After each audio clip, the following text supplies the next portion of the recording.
আসসালামু আলাইকুম প্রিয় সপ্তম শ্রেণীর শিক্ষার্থীরা, তোমাদের বাংলা সাবজেক্টটি বার্ষিক পরীক্ষায় যে অধ্যায়গুলো পড়তে হবে, যে প্রশ্নটি বোর্ড থেকে দেওয়া হয়েছে তার মান বন্টন সহ সামগ্রিক বিষয় নিয়ে আজকের এই ভিডিওটি। শিক্ষার্থীরা, প্রথমে আমি তোমাদেরকে তোমাদের মান বন্টন এবং তোমাদের যে প্রশ্নটি বোর্ড থেকে দেওয়া হয়েছে সেই প্রশ্নটির দেখিয়ে দিব। তার আগে তোমাদেরকে কোন অধ্যায়টুকু তোমাদেরকে বার্ষিক পরীক্ষার জন্য পড়তে হবে আমি তোমাদেরকে প্রথমে সেই অধ্যায়গুলো দেখিয়ে দিচ্ছি।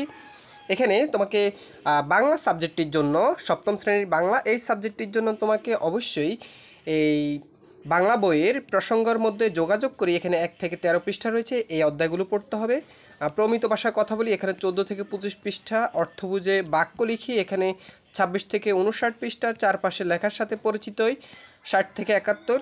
বুঝে পড়ি লিখতে শিখি, এখানে 72 থেকে 86 এবং 95 থেকে 103। সাহিত্য পড়ি লিখতে শিখি, এখানে 117 থেকে 135 এবং 154 থেকে 162।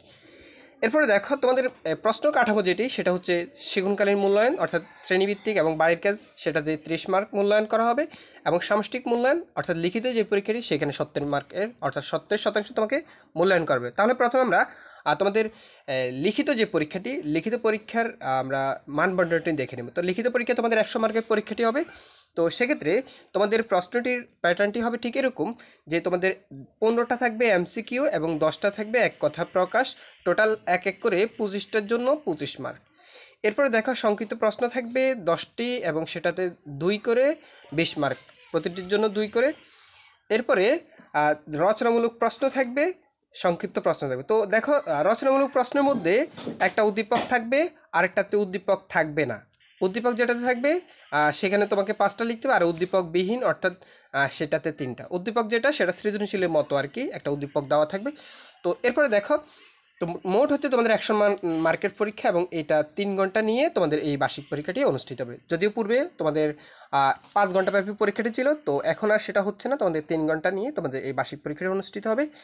দেখো শিক্ষার্থীরা, এরপর আসি তোমাদের শিক্ষণকালীন যে 30% মূল্যায়ন হবে, সেক্ষেত্রে তোমাদেরকে শ্রেণীভিত্তিক এবং অ্যাসাইনমেন্ট বাড়ির কাজ, অর্থাৎ শিক্ষক তোমাদেরকে যে কাজগুলো দিবে অ্যাসাইনমেন্ট এবং বাড়ির কাজ, সেক্ষেত্রে তোমাকে 10 মার্কের জন্য মূল্যায়ন করা হবে। অনুসন্ধানী কাজ, প্রকল্প, প্রতিবেদন উপস্থাপন, এই ধরনের কাজের জন্য তোমাকে 10 মার্ক দেওয়া হবে।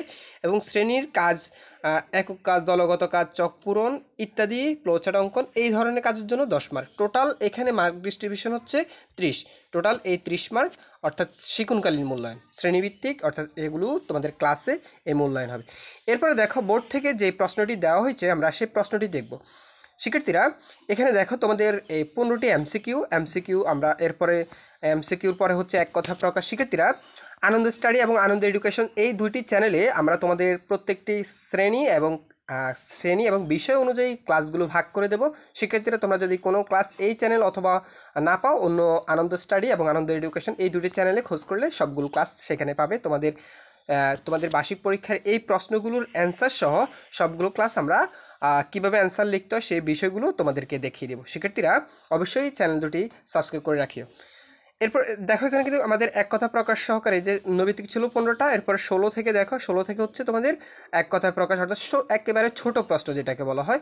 আচ্ছা, এরপর দেখো ওই যে রচনামূলক অংশ, এখানে 75-এর পরীক্ষা হবে। তো সেক্ষেত্রে সংক্ষিপ্ত প্রশ্নের উত্তর যেটা এখানে অর্থাৎ কাঠামোবদ্ধ প্রশ্ন, এক্ষেত্রে 3টা প্রশ্ন তোমাকে লিখতে হবে। শিক্ষার্থীরা, এখানে কিন্তু কোনো উদ্দীপক থাকবে না, ঠিক আছে?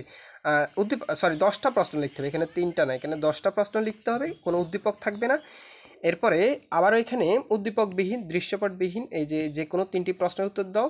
তো এক্ষেত্রে দেখো, তো এক্ষেত্রে এই 3টি প্রশ্নের উত্তর তোমাকে লিখতে হবে। এখান থেকে 5টি প্রশ্নের উত্তর লিখতে হবে। দেখো, এখানে অনেকগুলো প্রশ্ন দেওয়া আছে, এই প্রশ্নগুলোর অ্যান্সার তোমাকে লিখতে হবে। সেক্ষেত্রে এগুলোর কীভাবে অ্যান্সার লিখতে হয় আমি আবার বলছি তোমাদেরকে, সেই ক্লাসগুলো আমরা আনন্দ স্টাডি এবং আনন্দ এডুকেশন এই দুটো চ্যানেলে ক্লাসগুলো ভাগ করে দেবো। শিক্ষার্থীরা, দেখো এখানে এরপরে হচ্ছে দৃশ্যপট নির্ভর, অর্থাৎ দৃশ্যপট সৃজনশীলের মতো আর কি, একটা উদ্দীপক দেওয়া থাকবে, তার আলোকে তোমাকে কিছু প্রশ্ন দেওয়া থাকবে, সেই প্রশ্নের অ্যান্সার করতে হবে তোমাকে। যেমন এখানে উদ্দীপকটি ছিল এটা, এরপরে এখন উদ্দীপকের আলোকে এখানে 2টা প্রশ্ন, সেই প্রশ্নগুলো অ্যান্সার করতে হবে। যেমন আমরা যদি আরও দেখি, এখানে একটা উদ্দীপক দেওয়া আছে, এই যে উদ্দীপকের আলোকে আমাদেরকে এখানে 2টা প্রশ্ন দেওয়া আছে, এই 2টি প্রশ্নের উত্তর আমাদেরকে লিখতে হবে, অর্থাৎ সৃজনশীল পদ্ধতির মতো। তো ঠিক আছে, এইভাবে তোমাদের এই বাংলা সাবজেক্টটি, বার্ষিক পরীক্ষার বাংলা সাবজেক্টটির মানবন্টন এবং প্রশ্নটি সাজানো হয়েছে। শিক্ষার্থীরা, অবশ্যই ভিডিওতে একটা লাইক করে দিবা, আর আর তোমাদের কোনো কিছু জানার থাকলে অবশ্যই কমেন্ট করে জানাতে পারো। ধন্যবাদ সবাইকে।